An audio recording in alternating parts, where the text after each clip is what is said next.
This is English Shorthand Dictation number 186 and the dictation speed is 140 words per minute. Ready? Start. There is a lesson from the ongoing failure of the monsoon session of Parliament.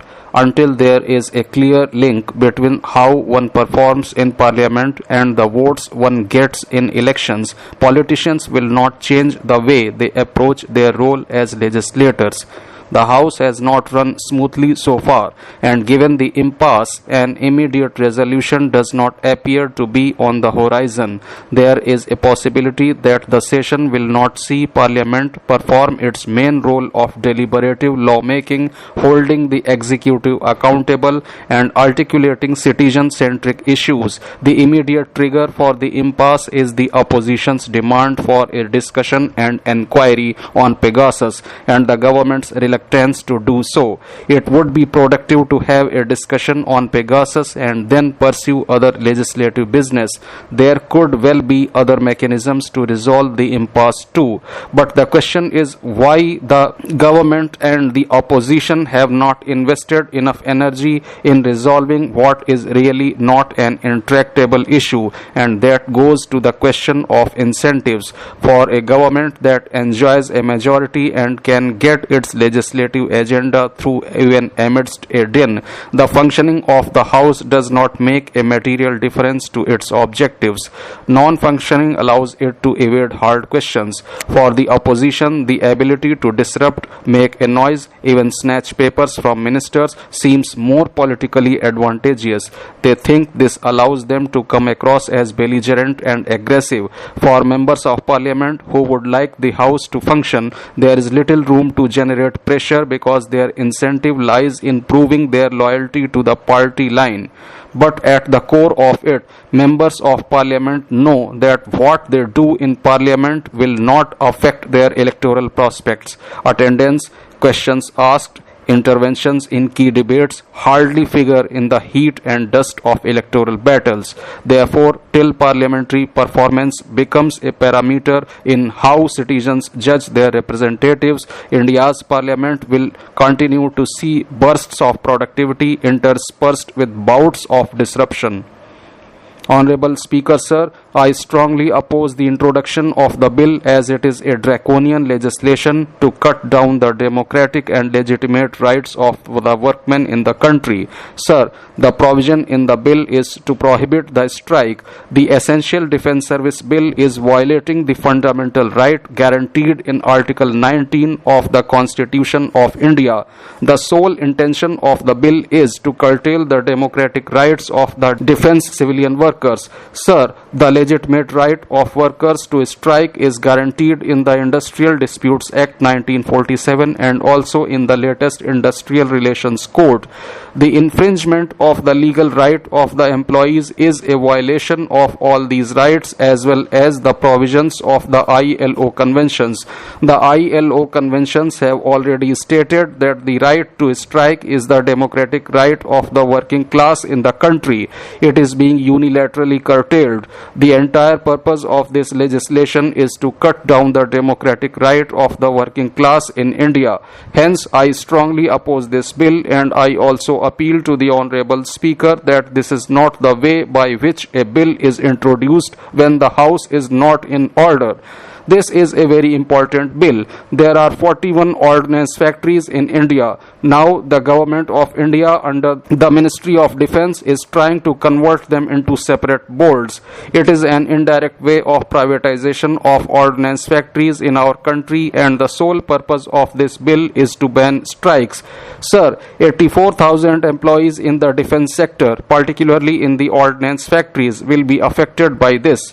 Banning the right to strike means taking away the legitimate right of the workers. There is the Industrial Disputes Act of 1947. Even the labor codes are there. Unilaterally taking away the right of the workers is an undemocratic step. I want to move the amendments, but passing a bill in the pandemonium is not proper. It is not fair as far as the parliamentary practice is concerned.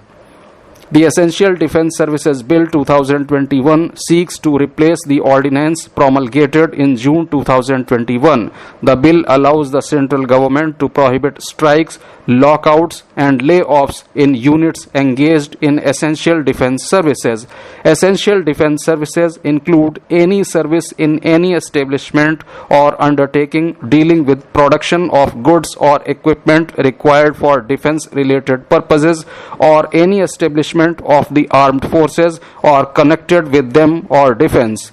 In addition, the government may declare any service as an essential defense service if its cessation would affect the production of defense equipment or goods, operation or maintenance of industrial establishments or units engaged in such production, or repair or maintenance of products connected with defense. The bill amends the Industrial Disputes Act 1947 to include essential defense services under public utility services. Under the Act, in case of public utility services, a 6-week notice must be given before persons employed in such services go on strike in breach of contract, or employers carrying on such services do lockouts.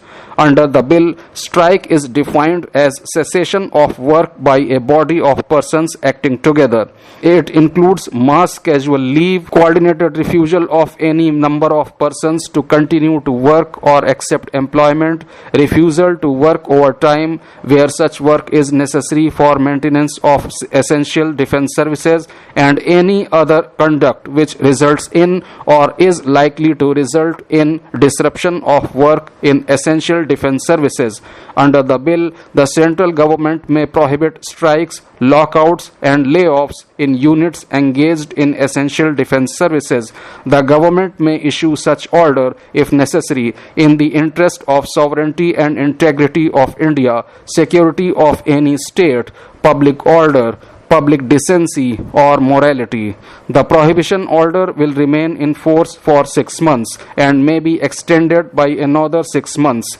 Strikes and lockouts that are declared after the issue of the prohibition order or had commenced before the issue of prohibition order will be illegal.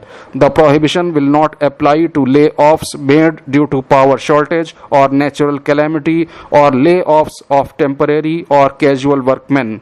Employers violating the prohibition order through illegal lockouts or layoffs will be punished with up to 1 year imprisonment or rupees 10,000 fine, or both.